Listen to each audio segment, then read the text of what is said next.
years beyond that. But we also have to understand that when God destroyed Sodom and Gomorrah, and it appears to be the surrounding cities in this Dead Sea region, that he reduced them to ashes.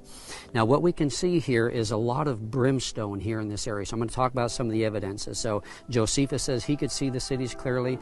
They have discovered in these areas a brimstone, and they're like balls. And this brimstone is totally different than any other place on the planet.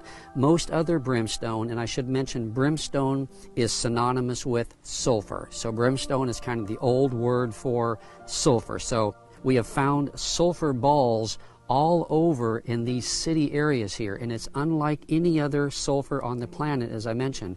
They're white, and they are about 90 to almost 100% pure. So you can light them with a match, and they burn this deep blue, yellowish color, just burning the rocks. It's just almost solid sulfur.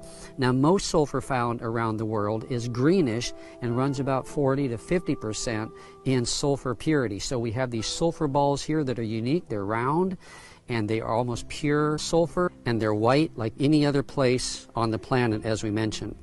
Also, archaeologists have discovered in these areas around Sodom and Gomorrah about 1.5 to 5 million bodies in graves in these areas around Sodom and Gomorrah.